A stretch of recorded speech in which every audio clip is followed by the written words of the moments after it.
میرے پیچھے جو آپ میدان دیکھ رہے ہیں وہ ہے جنگ بدر کا میدان۔ جی ہاں، وہی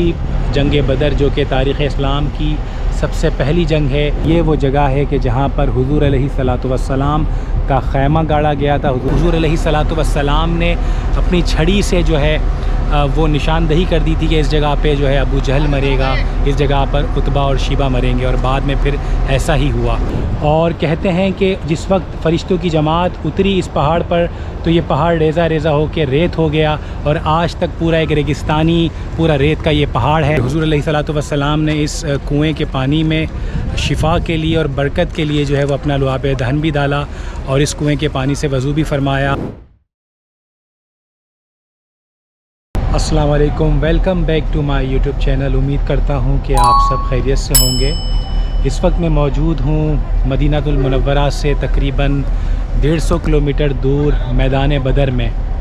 جی ہاں، وہی میدان بدر کے جہاں تاریخ اسلام کی پہلی جنگ بدر جو ہے وہ لڑی گئی۔ میرے پیچھے جو آپ میدان دیکھ رہے ہیں وہ ہے جنگ بدر کا میدان۔ جی ہاں، وہی جنگ بدر جو کہ تاریخ اسلام کی سب سے پہلی جنگ ہے، جو کہ 2 ہجری میں رمضان المبارک میں 17 رمضان کو کفار مکہ کے ساتھ جو ہے وہ لڑی گئی۔ اور جب حضور علیہ الصلوۃ والسلام ہجرت کر کے مدینہ تشریف لے گئے تو کفار قریش نے دیکھا کہ مسلمانوں کی تعداد دن بدن بڑھ رہی، اور انہیں خطرہ لاحق ہوا کہ اگر اسی طرح سے مسلمانوں کی تعداد بڑھتی گئی تو یقیناً قریش کی جو حکومت ہے وہ ختم ہو جائے گی۔ اور اسی وجہ سے انہوں نے جو ہے وہ شام ایک تجارتی قافلہ بھیجا جس کے ذریعے جنگی ساز و سامان خریدا جائے، اور اسی پھر معاملے میں یہ جنگ جو ہے وہ اس مقام پر ہوئی، کیونکہ حضور علیہ الصلوۃ والسلام نے پہلے اس لشکر کو جنگی سامان جو لے کر آ رہا تھا اسے روکنے کے لیے یہاں پر صحابہ کرام کی جماعت کے ساتھ پڑاؤ ڈالا تھا، لیکن پھر بعد میں جب ابو سفیان رضی اللہ تعالیٰ عنہ کو پتہ چل گیا، جب انہوں نے اسلام ظاہر اس سے پہلے قبول نہیں کیا تھا، تو انہوں نے گھوڑ سوار مکہ بھیجا کہ جو ہے وہ کفار مکہ ان کی مدد کے لیے آئیں، اور 1000 کی تعداد میں ابو جہل کی قیادت میں یہاں پر جو ہے وہ کفار مکہ آئے۔ اور جب حضور علیہ الصلوۃ والسلام کو اس بات کا پتہ چلا تو پھر 2 چیزیں سامنے رکھی گئیں کہ ایک تو یا تو مدینہ لوٹا جائے یا پھر جنگ کی جائے۔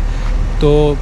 صحابہ کرام نے جنگ کو فوقیت دی، اور الحمدللہ یہاں پر 313 صحابہ کرام کی جماعت کے ساتھ اور حضور علیہ الصلوۃ والسلام کی عظیم لیڈرشپ میں جو ہے وہ جنگ بدر کا معرکہ ہوا، اور اللہ تبارک و تعالیٰ نے اپنی غیبی مدد کے ساتھ، فرشتوں کی مدد کے ساتھ جو ہے مسلمانوں کو فتح و نصرت عطا کی، اور اللہ تبارک و تعالیٰ نے کفار پر اسلام کی حقانیت کو غالب کیا۔ تو یہ وہ عظیم میدان ہے بدر کا کہ جہاں پر دین اسلام کی تاریخ کا سب سے پہلا معرکہ جنگ بدر جو ہے وہ یہاں پر ہوا۔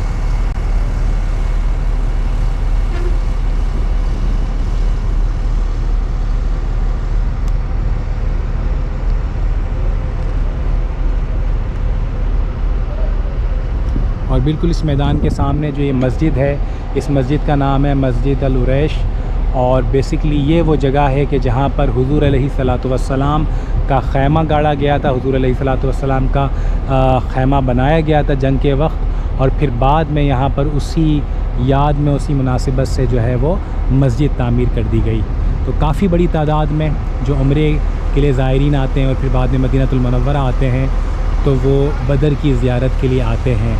تو یہ ہے پورا وہ جنگ بدر کا میدان۔ اس کے علاوہ یہاں پر جبل ملائکہ بھی ہے کہ جس پہاڑ کی طرف سے جو ہے اللہ تبارک و تعالیٰ نے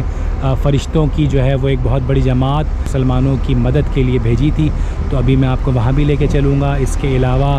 آپ کو میں جو شہدائے بدر کا مقام ہے وہاں بھی لے کے چلوں گا۔ تو اس جنگ میں کفار مکہ کی بہت بڑی شکست ہوئی تھی، اور اسی جنگ میں ابو جہل، عتبہ اور شیبہ جیسے بہت بڑے کفار قریش کے جو سردار تھے وہ مارے گئے تھے۔ اور اس جنگ بدر کی ابتدا میں حضور علیہ الصلوۃ والسلام نے اپنی چھڑی سے جو ہے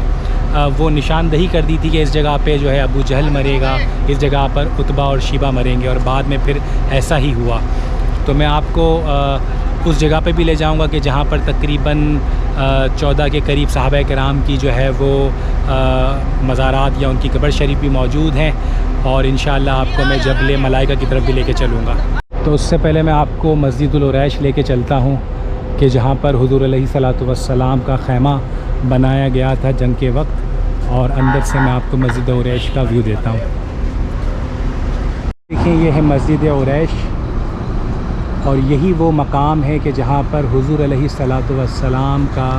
خیمہ بنایا گیا تھا، اور اس جگہ پہ اب مسجد عریش قائم کر دی گئی ہے، اور بہت بڑی تعداد میں یہاں زائرین آتے ہیں اور نوافل ادا کرتے ہیں۔ اللہ اکبر، اللہ اکبر،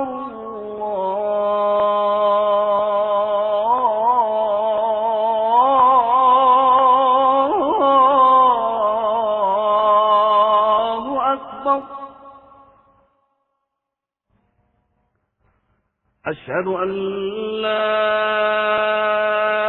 الہ الا اللہ۔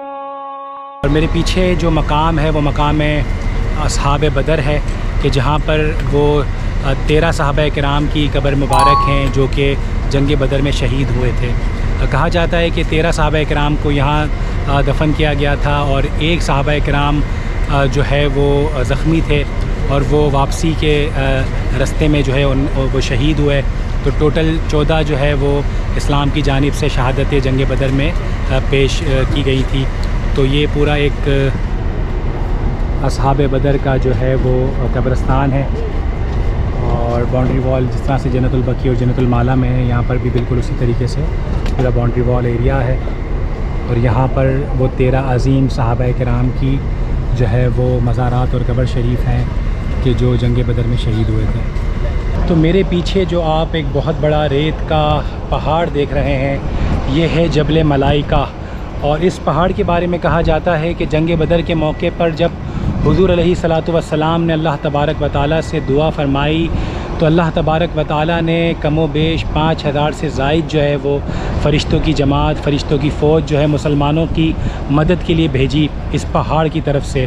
اور کہتے ہیں کہ جس وقت فرشتوں کی جماعت اتری اس پہاڑ پر، تو یہ پہاڑ ریزہ ریزہ ہو کے ریت ہو گیا، اور آج تک پورا ایک ریگستانی پورا ریت کا یہ پہاڑ ہے کہ جہاں سے اللہ تعالیٰ نے فرشتوں کی ایک بہت بڑی جماعت جنگ بدر کے موقع پر مسلمانوں کی مدد کے لیے بھیجی تھی۔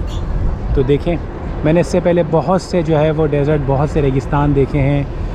لیکن اتنا بڑا ٹیلہ ایک جگہ پر اس پورے سنگلاخ پہاڑی علاقے میں ہونا واقعی کسی معجزے سے کم نہیں ہے، کیونکہ نارملی اس پورے علاقے میں بہت زیادہ چٹانی اور سنگلاخ پہاڑ ہیں، لیکن یہ جو جبل ملائکہ ہے یہ اکلوتا پورا ایک پہاڑی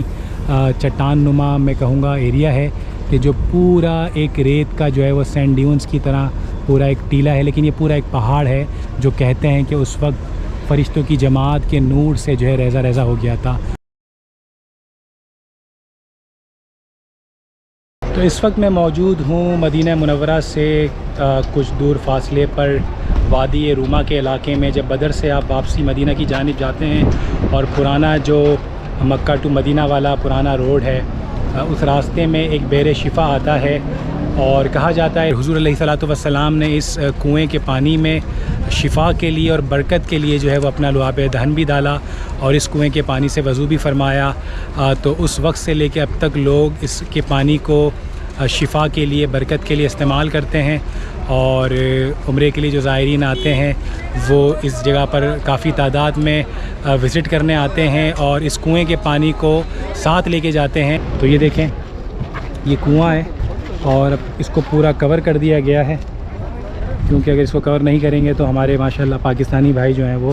آپ اندازہ لگا لیں گے کیا کر سکتے ہیں اس کے ساتھ۔ جیسے کہ آپ دیکھ رہے ہیں کہ یہاں پر وال چوکنگ ہر جگہ پہ ہمیں مل رہی ہے، جو کہ جس کے لیے ہم بڑے مشہور ہیں۔ ہر جگہ پہ پاکستان کا نام اور لوگوں کا نام ضرور لکھا ہوا ہوتا ہے۔ تو یہ دیکھیں، یہی وجہ ہے کہ عربیوں نے یہاں پر اس کو پورا پیک کر دیا ہے، اور اس سے ایک لائن دے دی، آگے نل لگا دیے ہیں، تو یہاں پر زائرین جو بھی اس کنویں کا پانی لینا چاہے وہ لے سکتے ہیں۔